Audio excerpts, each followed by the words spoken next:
Hello and welcome to the Knowing Self, Knowing Others podcast. I'm your host, Nia Thomas. Join us as we discuss self-aware leadership with thinkers from around the globe. I'm delighted to be joined by Neil Woodbridge, and he's the dynamic CEO of Thurrock Lifestyle Solutions, which is a social enterprise that he helped to grow from a very small initiative in 2007 into a thriving organisation which is supporting over 200 disabled people with over £5 million turnover. Under his leadership, TLS pioneered the experts by experience model, and he'll tell us a bit more about that shortly, ensuring that services are co-led by disabled people who serve as equal directors and active decision makers.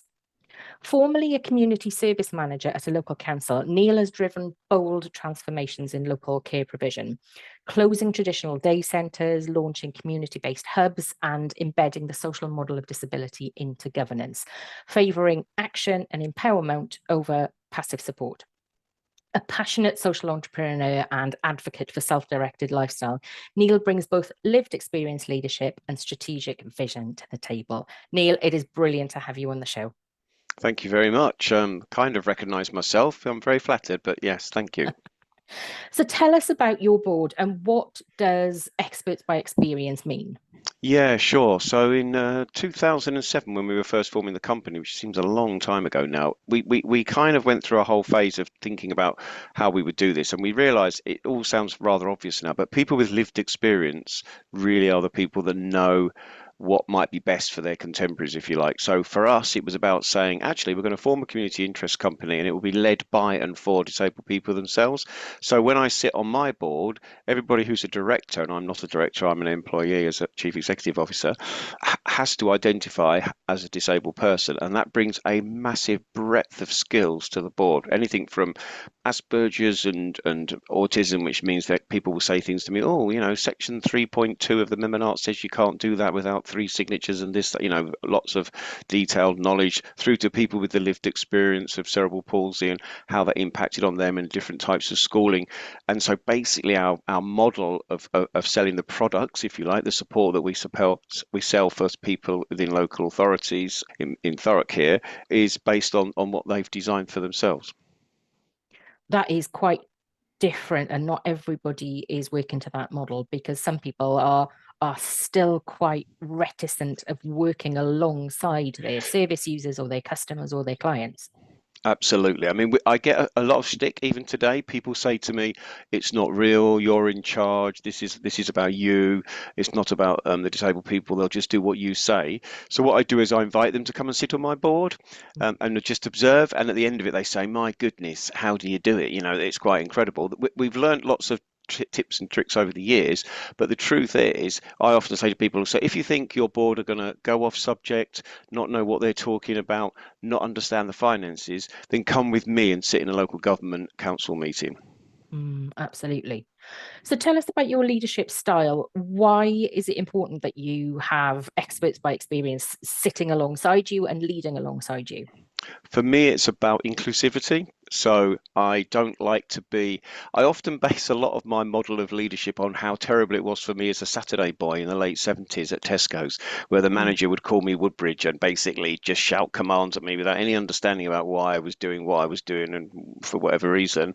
And for me, it's about getting people alongside, identifying their skill set. And because we believe that everybody has gifts, so no matter how disabled you are, you've got a gift, some knowledge about something, some way of doing something that'll be really useful for the business. And we help people, my leadership style is to support people to find their own gifts and then work on that and build on them to help the business.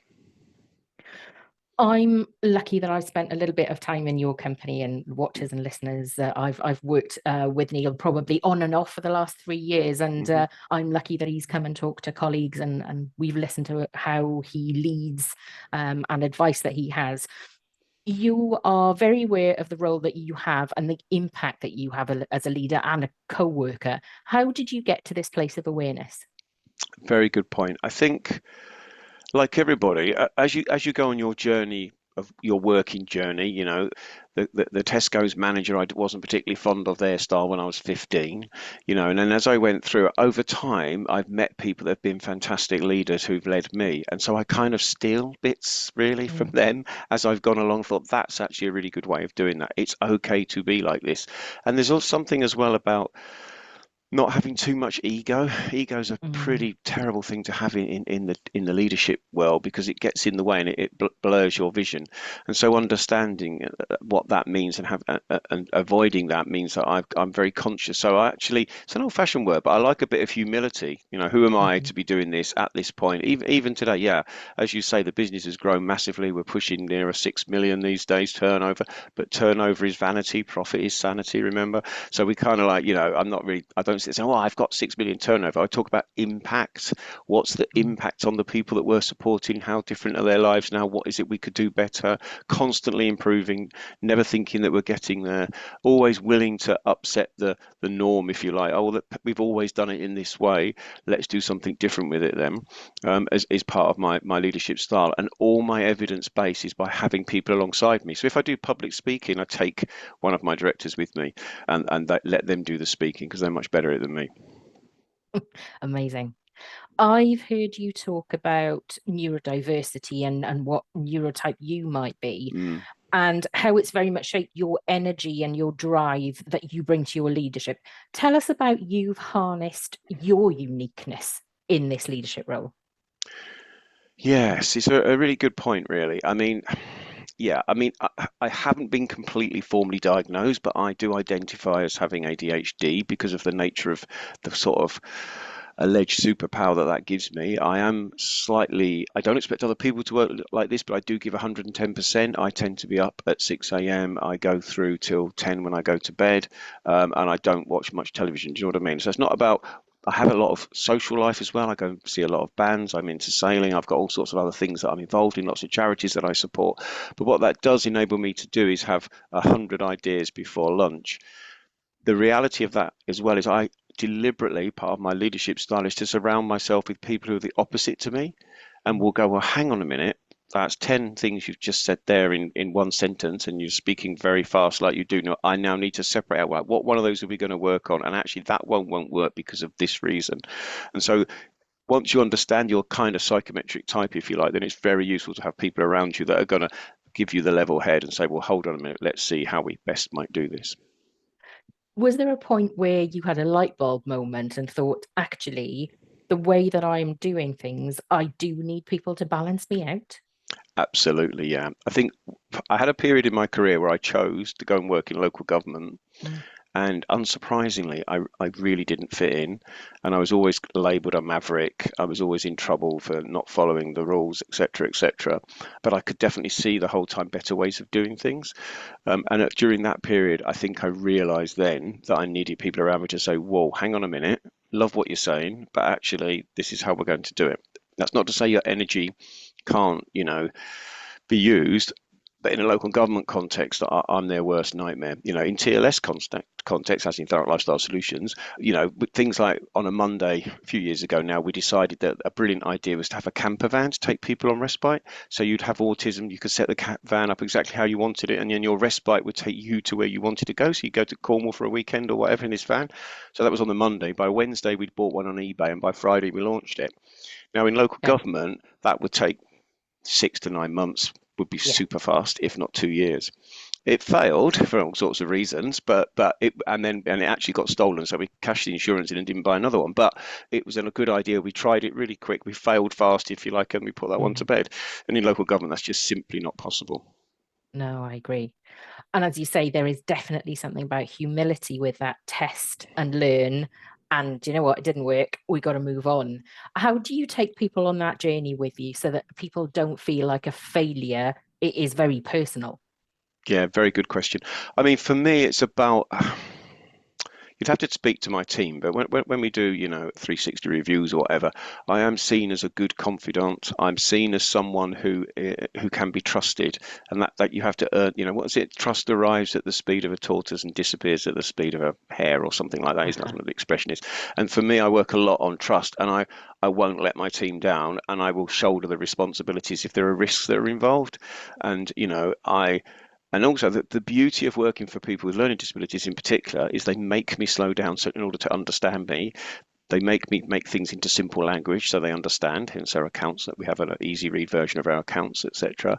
And that helps keep everybody on track. So when it comes to my management team, I don't expect them to go out and randomly decide we've had a really good idea, we're going to burn down a day centre or something crazy, but I do expect them to say, we've had this really good idea, we want to change this, can we talk about it? So it's about that communication, sharing the risk across us. And if things do fail, sharing that failure, but me ultimately being the ultimate person of responsibility that would be accountable to the board.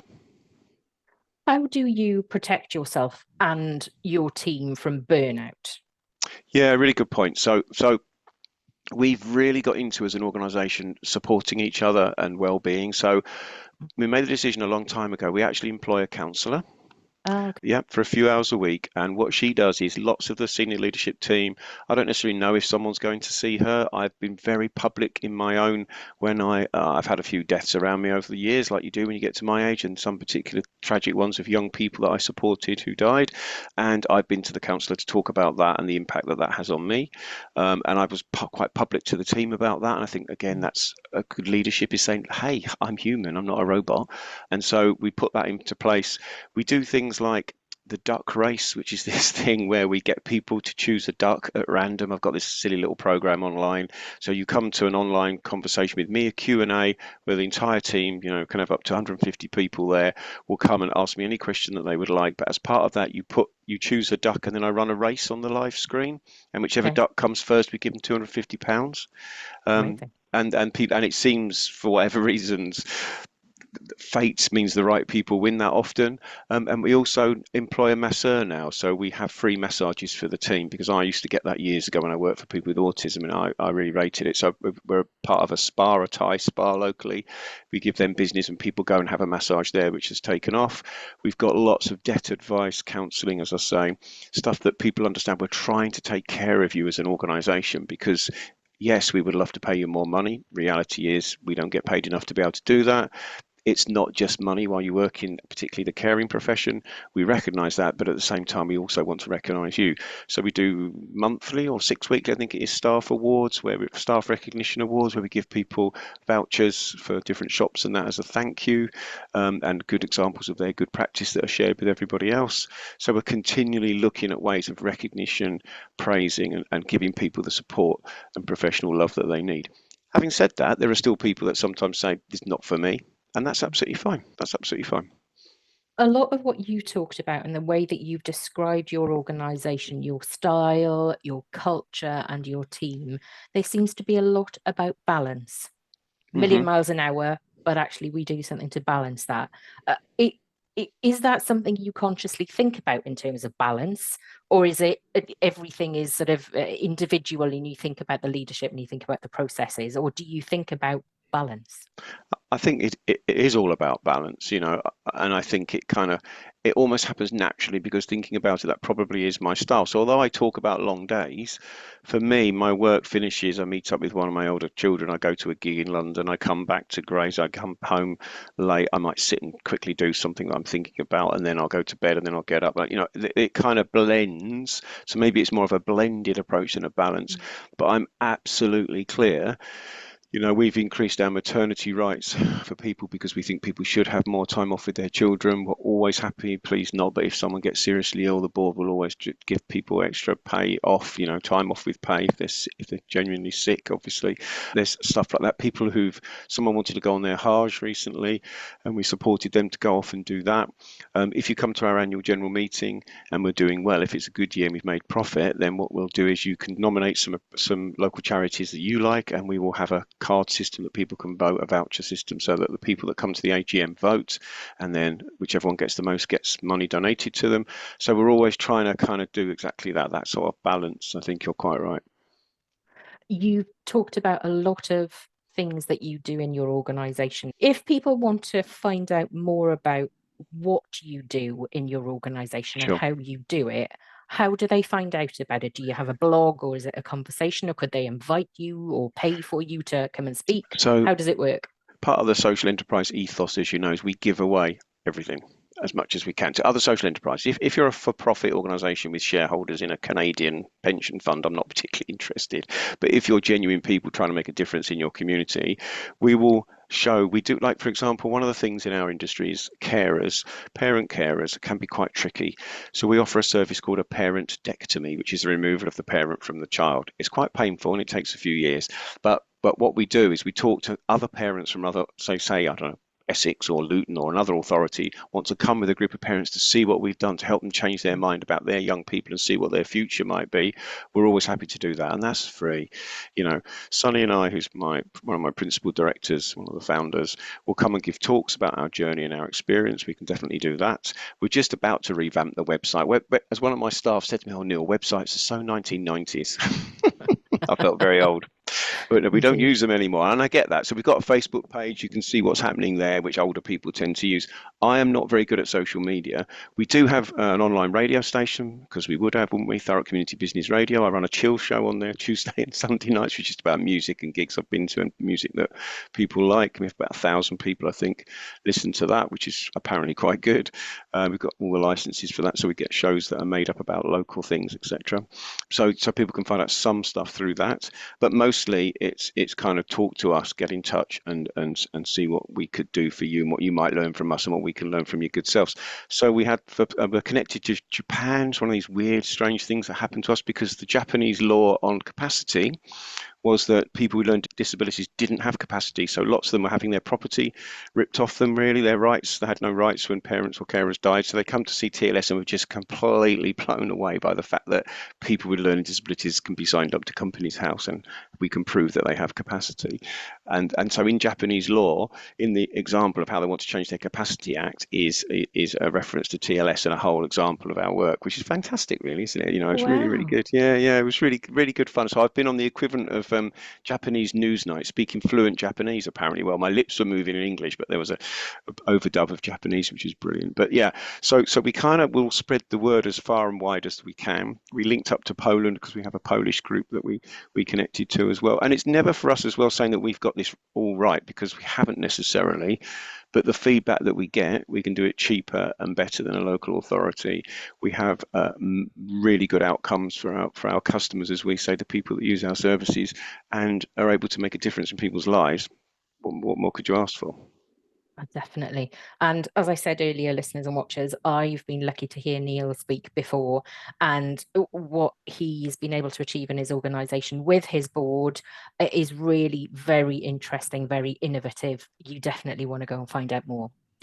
You've made some revolutionary changes in your organization, not just procedurally, but in terms of way of thinking. When you're making big decisions, like whether you're growing the organization or launching something new, how much do you check in with others, with your gut feeling before you go ahead? Because I'm conscious you talked about your minibus on a Monday, bought it on a Wednesday, launched it on a Friday. Where does the gut feeling of this is a good thing to do, where does that come from? So I think you can't escape from the fact that I'm 62. So I've been doing this a long time. And so sometimes my gut feeling, my intuition is very, if I do any psychometric test, my intuition is off the scale. I'm a Mhm. Pisces as well, so I don't know quite what that means. I like to say that even though I'm not particularly into the star signs, but whatever. But what that means, I have a lot of intuition. And so I like to hone in on that. So for example, a few years ago, we were saying, there's a gap in the market. People with autism don't seem to be being served very well. And we knew that the local school had outstanding reputation, and the young people had started to go through that. And in 2 years' time, at that time, there was going to be a load of people reaching 19 leaving their special school. And the council had an autism strategy that hadn't looked at for 10 years. So we kind of went for it. And at that time, it was a question of the people that I was talking to were the people with autism themselves, stroke their parents. So we called it TACT, Thurrock Autistic Community Together. And so we talked to them about what they might want and how that might work. I had this big instinct just to set this up and make it work. So we started with one person as a guinea pig, classic business market testing in a sense. Did a deal with the council. They paid for this one person to see what we could do. They were amazed by some of the transformation that he went through. So we started to build it with other people. Then Havering, which is the local authority next to us, got very interested and started sending us people as well. So in no time at all, that's £1 million of the business in 4 years, and I've got 1.3 million's worth of business waiting because I can't get enough staff to run it because it's going so well. And that was based on people that I'd met, parents, having worked with people with autism many years ago in the 80s and learned some of the techniques that we used to use back then, are developed even more now about helping people with their behavior that's challenging. And then we moved from that into, right, let's test this. And then I trained one of our staff members to go to the TISARD, which has a speciality in positive behavioural support. So we inputted some investment as a business into her. She was amazing, and came up with all the sorts of different techniques and ways of working. She then moved on to another job. That's fine. Other people came in, so we started training them. Then we learned about something called Proact Skip, which is a particular way of working with people with behaviour that's challenging. Then we realised that people had nowhere to go once they'd reached an age of maturity, and we hate them living with their parents till their parents are in their 80s. Then I get a phone call that mum's gone into hospital and died, and this young man's just sat there on his own. So we started buying properties and supporting people to live in those properties. So that's kind of started to grow that wing. So it kind of developed organically. And so constantly they were checking out, mostly with the parent carers and more importantly, the people with autism, getting the feedback all the time if it's working, listening to the staff, having the staff forums and the ability to listen to them to say, does this really work? Is there some other different way of doing this? And slowly building it from there. But it kind of goes in big jumps because we were on the money and the demand was right. It's the same for people with profound or multiple learning disabilities in Thurrock. There's a whole group of people that have now survived that wouldn't have survived back when I first started to do this work, which is fantastic, but there's very little support for them. So we've been adapting buildings and building support for them and getting that model into place to support them going forwards too. You also mentioned 360-degree reviews Yeah, earlier. definitely. Is that something that you do quite often in your Yeah, organisation? yeah, definitely. Because what happened was probably 1980, scary, 7, 8, when you were probably still at school. But 1987, 88, I had an amazing boss called Imelda, and she introduced that concept to me. I was a 20-odd-year-old lad. I'd never heard of this. People going to say things about me. And I loved it because we have the, again, humility to sit there and say, really positive, really positive, really good. But actually, and I think a few ago recently, one of the feedbacks to me was Neil needs to understand there's only 60 seconds in a minute, which is very funny, but a good way of putting it. And if you've got that, it's also about how you have to have that maturity to be able to receive not, critical but honest feedback. Without being horrible to each other. That's not Yeah. necessary at all. We're doing some work at the moment because I've got a bit of a new leadership team around me with Bubble Chamber, which is one of our other social entrepreneur people. And he does this really good thing. So they do this thing where they're teaching the team about how to communicate with each other and how to have difficult conversations. So one of our favorite courses that we've always put on, but this is a bit more extensive than that, is how to have a difficult conversation. And most difficult conversations about timing. You don't do it as the person's putting their coat on, leaving the door or whatever. It's about, this is a good day. They're in a good space. I'm in a good space. We can both leave this room feeling all right, but I've been able to tell you that actually I've got a problem and I own it, etc. And it's that level of maturity of those conversations that's really helped. And in our supervision list, I try to get staff, and some new people new to management struggle with this, have a bit that's called candid, where you just be very candid at this point. There's something that's not going right here because and we do also, actually I've just remembered something. We also do this thing where we have letters of concern, which isn't a written warning and it isn't a telling off even. It's just saying, I've had this conversation with you, but I'm just going to keep a record of it for us because I need you to know that you being late every Monday morning is causing this massive issue for us. It's not a disciplinary yet, but I need to let you know that I've told you, and I'm going to have a record of that. And Unison taught me to use those because you get into the end state of some horrible disciplinary, hopefully not, and you've got no evidence that you ever had the conversation. They can still disagree with what you're saying, but you're saying this is what I have told you is the problem. Because loads of times you hear that all the time. People get to the end of their probation and they're just given the job, and you're kind of like, really, because the honesty of month 1, month 3, and for us month 6, giving people the feedback, seeing what we can do to support them, and sometimes just saying goodbye is fine. Yeah, definitely. And I think that supervision and having those open conversations and particularly when you're in management, is to make sure that you are recording that for both parties so that you can reflect and you can agree to disagree, but nevertheless, you need to be able to go back and have a conversation about it when you're in a different place next month or next week. So Absolutely. I agree Yeah. with that. And one of the things that I teach my people that are newer to management is they often kind of say, well, Neil says. Oh. And no, no, it's we're saying this, and you have to agree that, or whatever. I don't know. We're changing the working pattern for something or other, whatever it is, and I want you to own it. So you'll write the letter saying this is what's going to happen. It's not Neil up in his ivory tower making some mad decision. This is a collective decision that we've made, and this is what's right for the business, and more importantly, it's usually what's right for the customers. So we're going to go for it, but you need to own it as well. Sometimes I think what happens, particularly in care, people get promoted into their coordinator, first ever management job, and they kind of think they're still carers and management is something they do in their spare time or something. Do you know what I mean?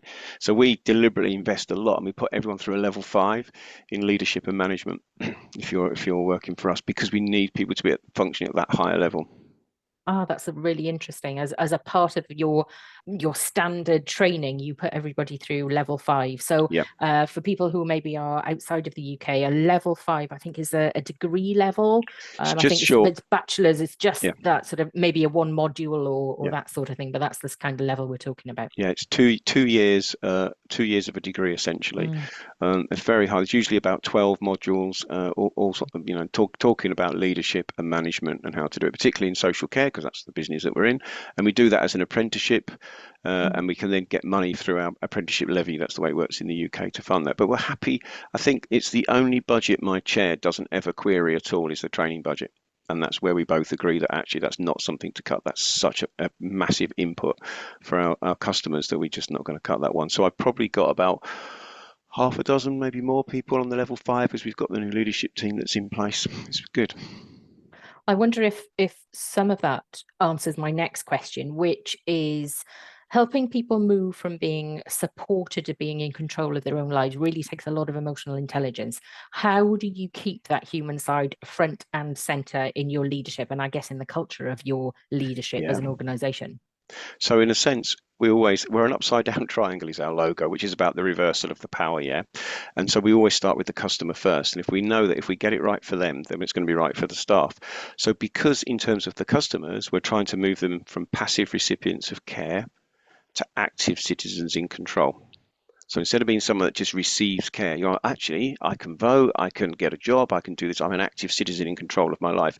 And if we do that, then the same way when I worked for Tesco's all those years ago, I don't mean to pick on Tesco's, I'm sure they're fine now, but in the 70s, when I worked for that Tesco store, I was always just told what to do. No, no question, no debate, whatever. Whereas what we've got is a lot of techniques. There's something that the directors invented called How Are You, which is a way of measuring where people are at in their domains of life and then supporting them to move forward with that. And the truth is, we actually use that same technique with staff to say, okay, so this is where you're at. What is it you want your future to be? And staying a carer and doing that for the rest of your life, that's absolutely fine. But we want you to enjoy it. And you've got these other things. So we teach the staff when they do their induction with us, we do this thing called the head, the heart, and the hands. And so Mhm. you have to fill out paperwork that says what you're good at with your head, what you're good at with your heart, and what you're good at with your hands. So my head might be, I actually quite like spreadsheets. I'm quite good at them, yeah. So I could teach you about that. My heart is I'm massively passionate about music and live music. I can talk to you about that. And my hands are I could probably teach you to play the drums because I'm a drummer, yeah. So and so each person's got that, and that's we match to the customers. So we pair people so that you've got those different things you might have in common as a way of getting your perfect personal assistant. And by doing that with the staff, we're recognizing that they've got gifts. So if you've got a particular gift around photography, then great, set a photographic group up for us and we'll support people to go through that route. Do you see what I mean? So you're kind of constantly matching them to their skills and making them feel good about themselves within their role. As you were describing then your head, heart, and hands, I'm reminded that, oh, many, many years ago, I was part of a children's social services team and we did person-centered planning and we did a one-page profile Hmm. and it was about describing what are the things that I like, what are the things that I need, and what are the things that I don't like, and what are the things I want to achieve, so that you had a one-page profile.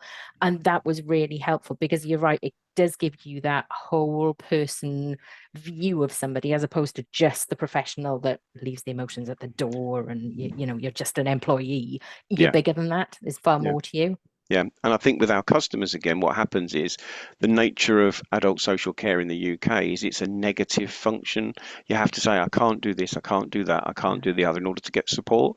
But what we're Mm. forever doing is being solution focused and positive. So we will list through a person-centered plan, like you say, a description of someone that's really positive.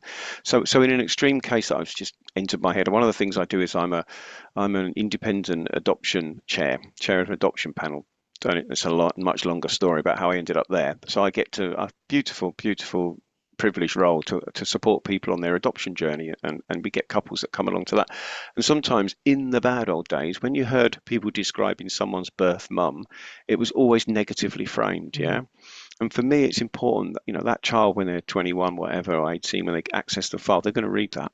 So it needs to say things like, Mum was a very pretty young woman who was really into Netflix and liked to watch it every day and did this and positive stuff. And she tried really hard to keep you as a child, but unfortunately, she had an addiction to drugs or whatever the issue is. Yeah, because it's important to think like that. And in a way, it's the same Mm. with the staff team. Not quite as extreme, obviously, but it is about being very positively framed in the way that we think. And I am completely a glass half full person always. You're right. We do very much talk about what can't be done, what hasn't been achieved, what are the barriers, what's broken, what needs fixing. Correct. Yeah. But if we changed all of those questions and flipped it, wouldn't we be in a very different Hmm. place, different mindset? Yeah. I always remember when I was at school, I was incredibly good at English. And so I did my GCSE, my O level as it was then, English, when I was 14, and got a B. But I was rubbish at maths. So what happened was I'd get extra maths lessons and less English lessons. And if you think Uh, about it logically, that's kind of the wrong way round, isn't it? yeah. Why could I have not been made supported to do A level English at 16 or something? But because I was not particularly good at maths, I got my extra maths. It's kind of like a deficit model's understandable, but the truth is, of course, everybody has gifts, and if you work on that, and we've often got solutions, so let's just do more of that. So we bought a home care business, one of those Neil decisions stroke the board, and everybody one morning we woke up and thought, oh, do you know what? Let's buy a home care business. And then COVID hit, great timing. But Mm. it's now making profit, which is good. And we've just won a 10-year contract, which is amazing, for 10 million quid, a million a year over 10 years, which is brilliant. So we're really happy, but I can't bear the model. It needs to change. And so we're kind of looking at it and going, because home care is just this weird thing still. Turn up, do something to someone and leave. Mm. And contentiously, don't believe the myth they're all on minimum wage, because what they do is they time steal. So you pay them an hour at £12, whatever, but they'll do the job in 20 minutes if they can get away with it. So the night run will finish instead of at 11 at night at 9 o'clock, because they manage to go around really quick and get everyone to bed. Really poor practice, but that's the way we've kind of engineered it for people. And the whole thing is commissioned on time. Mhm. Half an hour for this, an hour for that, 15 minutes for that. And actually, what we're saying is let's do it on outcomes. Mhm. What's the outcome you want to achieve? That Mrs. Smith lives happily in her house, is well fed and clean and comfortable, and is happy in her life, or something like that. I don't know. But so already we're doing things like we're taking everyone out to lunch, because loneliness is a massive killer, actually. So, Absolutely. and what we're doing is I've got access to minibuses and people and a deal with the local superstore. So we're just going to take people out and sit down and have some food with them, have a nice time, and see what happens. It's going to be really interesting. And I suspect their quality of life indicators will start to really take off. And it's not that difficult. Yes, I've not got shareholders to pay. I'm a social Mm. entrepreneur, folks. That's what I do. So I understand why for some of the providers that's much more difficult. But I think there's margins in there that means they could do that. But I think yeah, and finding out if that works and then doing more of that, that's what we'll do, rather than thinking, well, we can't do this. The staff are meant to be working like that, and also a level of trust with the staff. They all need to be on salaries, and yes, you can earn whatever 25k a year, and you might not have to work 37 hours some weeks. You might only work 30, but the next week you'll do 40 and not worry about it, because you know what I mean. It'll balance. Yeah. We're not there yet, but that comes from the culture of the organisation, which again, another old expression, but so true: a fish rots from the head. Yeah, absolutely. I agree. There is something about working positively having a strengths-based model, and I'm reminded of appreciative inquiry. I don't know Hmm. very much about it, but it's something that's cropped Hmm. up in the last 15 years. It feels like more needs to be done that's appreciation based. It's about strengths based. It's about let's flip the what you can't do to what you can do and then see what happens. Very interesting model. It is, yeah, love it. I mean, and the other thing that we also are very keen on is asset-based community development. Mm, ABCD, Cormac Russell, just Google him, yeah, amazing character, met him a few times. And that again is strengths-based. yeah. Instead of saying, oh, you're all fat, you smoke too much, you're dying too young, you drink too much alcohol, as a community, what are we really saying? Do you know what I mean?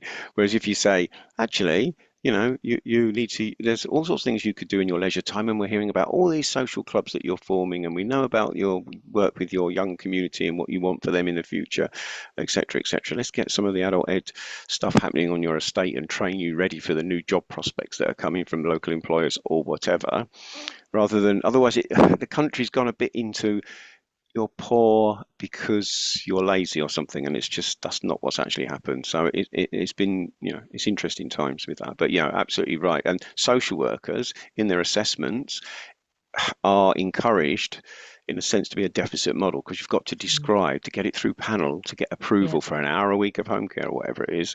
You need to describe the person in those negative terms. Well, yeah. you can move away from that model if you just free the money up in a way that means that the right people get the right support, which is why we went for individual service funds, which is the way in which we do it. I think there's something about courage to be able to do that. It's massively courageous and it scares the life out of me. I have a vision in my head of jam jars attached to a ceiling with cash in them, because that's how we do it. Everyone's got a jam jar with cash in it, and we keep undoing that jam jar and spend money on that individual. Then sometimes they go into negative and then they're massively into positive, but across the whole piece, it all balances and we make profit. And guess what? We also return money back to the authority some years. How scary is that? Indeed. And there is something about what we know about happy workplaces Hmm. that actually they're far more productive. Well, if that works for an organization and it's relevant for organizations, of course that's going to be relevant for our communities and our clients and our patients and our service users. I can imagine that this work is pretty full on at times. What keeps you steady? What keeps you grounded, calm, focused? How again, maybe it's the question very linked to burnout, but how do you keep that steadiness, keep that calm?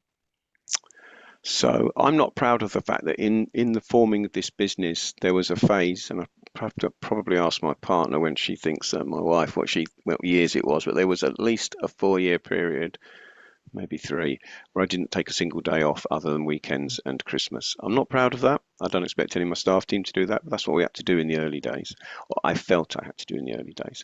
I enjoyed it massively. My children had grown up and left home, so I had the ability to do that. But what does keep me grounded, I think, is my volunteering in other organisations and the stuff that I get very interested in. So, hence, as you heard, I'm an independent chair of an adoption panel.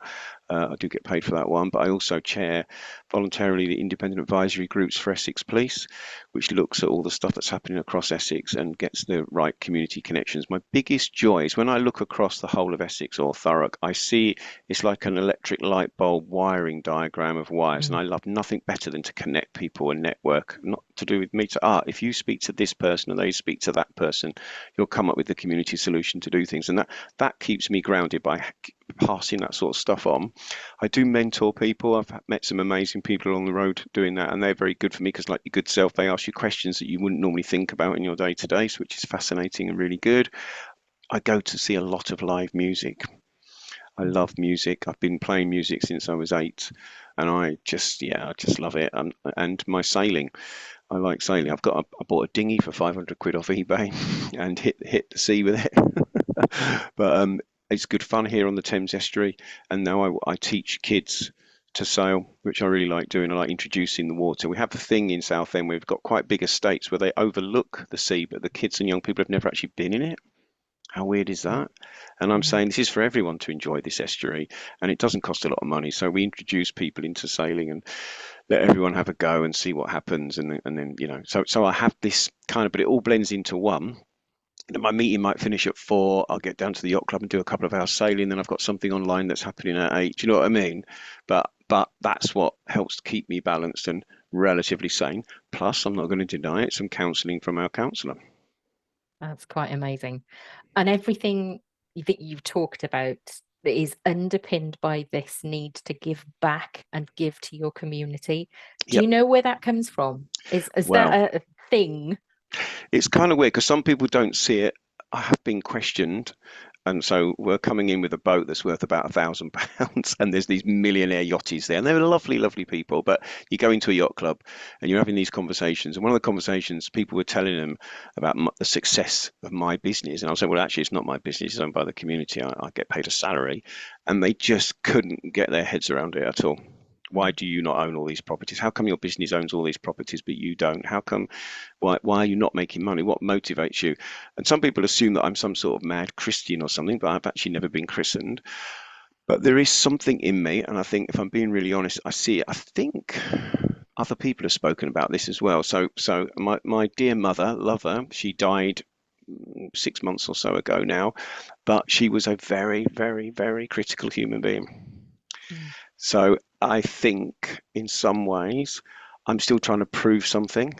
You Mhm. know, she was one of those people who'd say, "Oh, this is Neil. He's got a degree, but he never uses it." She still used to say that about me all the time. It's in geography. What's the point of that? I don't know why he did that. But yeah, you know, it's that sort of thing. But it's kind of her nature, and I love her. She was a damaged human being herself, Second World War, all the rest of it. But the reality is, so there was always this criticism. I think not recognizing my ADHD when I was at school meant I would often get into trouble. Like I was seen as being really clever, but then couldn't pass exams. That's because I'd lose the track halfway through the exam and not know where Mm. I was or why I was there. Yeah, I tell a story about every Tuesday morning we used to go to school. We used to have to listen to some Radio 4 program called Bible Workshop, and it would be a story from the Bible. And then you had to walk from the hall back to your classroom and write the story up. Not a clue. Ah, I, okay. I, I have no idea what I just listened to. It was something Yeah. about a camel and a needle and thread. I don't know. So I could never do it. So I used to try and bunk off school every Tuesday. But the teacher used to get annoyed with me. They couldn't understand why I couldn't do it. And I think it was ADHD, unrecognized way back then. I'm talking a long time Yeah, of ago, course. early 70s.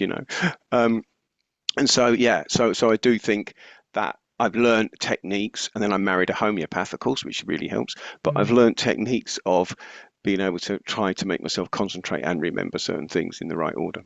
Like now, I haven't a clue what that last question was you asked me. Not a clue. Couldn't tell you for a million years. Well, it's such an interesting conversation.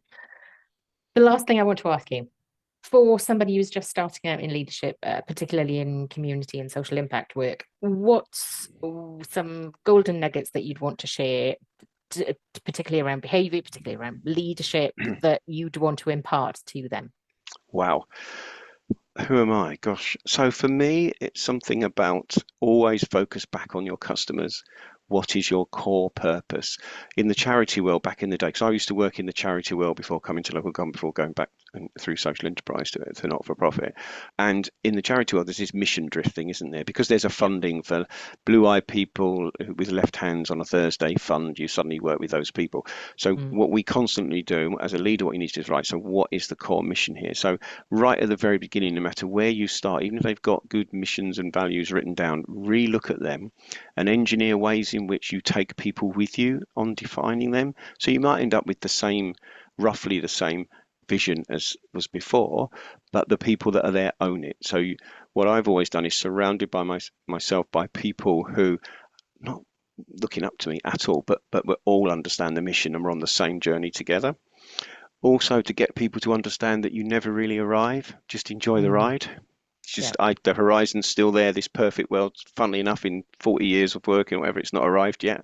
Fancy that. But you know what I mean? But we're still on that interesting journey and absolutely be open to learning at all opportunities that you can get through studying. Sometimes, I did a postgrad myself. It's good to do that stuff to get the academic side of things so you have an Mm. understanding. It's a bit like music in it. I can play the guitar, but I can't really read music very well. I can do drums. I can just about read it, but I would need to study it more, which would have, if I'd have had formal lessons, I probably would have progressed faster or better. So there's something about that in there. And also be prepared to say goodbye to people early on. Mm. Once I learned the expression of having, what is the expression? Protected conversation. Uh-huh. So I like protected conversations because I say to people, look, you clearly don't like me or what's going on here. I clearly don't value you and what you're doing. let's talk of a number that means you go away. And I'm Interesting. very happy. So although I'm kind and nice and everyone's getting on fine, I have on probably 3 or 4 occasions done that and said to people, there you go. And for me, my head as chief exec, I'm thinking 6 months worth of salary, that's going to cost me the same, and I'll have 6 months worth of grief. And in 6 months' time, I'm quids in. And so it's good. Is it Henry the chocolatier guy? I've forgotten his name. Doesn't he do that thing, the chocolatier man, that at the end of your probation, you either take £5,000 and leave, or you sign up, something like that. Oh, interesting. Which We'll is look him up. yeah, he's an interesting character. But he did a talk at one of the social events that we were at. But no. So I think there is something, isn't there, about being willing to say goodbye to people quite early on and having a very candid conversation and completely transparent and laying out what your motivation is, even though people will tell you nonsense about you or they make assumptions about you based usually that you're holding a mirror up to them and they don't like it. And so you kind of learn to say, okay, why is this person reacting like this? I've clearly hit a button here, so there's something that's going on for them. But actually, come back, everything comes back to the customers, upside down triangle, right? What is it we're trying to achieve for the customer here? And what's the best route to do that? So we're not going to alter all the staff times of working and their rotas to suit them. We're coming back to the customers. Oh, and look, there's a win-win here. And we go forwards based on that. So that's kind of first thing. And know your numbers. Be really critical about your numbers. Cash flow's the killer of business, still is, always is. That'll be, there's lots of builders that I've known over the years who go bust because they've got tons of work but no money in the bank to do it. It's a classic thing to do. So, that's a really important one to get right. Ask for an overdraft when you've got loads of money in the bank. Don't wait till you're running out. Good advice. And earlier you said that you've got an easy to understand management accounts. Yes. And I think that's brilliant. So watchers, listeners, if that's something that you want to use to make sure that you've got ultimate transparency for your organization, we will make sure that there are links in the show notes. Neil, I've really enjoyed our conversation. I think I'm definitely hearing themes about humility, about self-awareness, about partnership working, about being equal to the people you're supporting, about learning, and about being candid. And I think there's a lot to unwrap in our conversation. So listeners, watchers, if you sign up to the newsletter, you will get top takeaways from our conversation on Tuesday, following the launch on a Monday. And I think that will be really good for people who really want to unwrap our conversation and do something really constructive with it. Neil, I've really enjoyed the conversation. Thank you so much for joining me. Thank you. And it's really lovely to speak to you. Thank you for joining me on today's episode. I hope you've enjoyed the conversation as much as I have. If you want to keep up to date with what's happening with Knowing Self, Knowing Others, head over to my website, ksko.co.uk.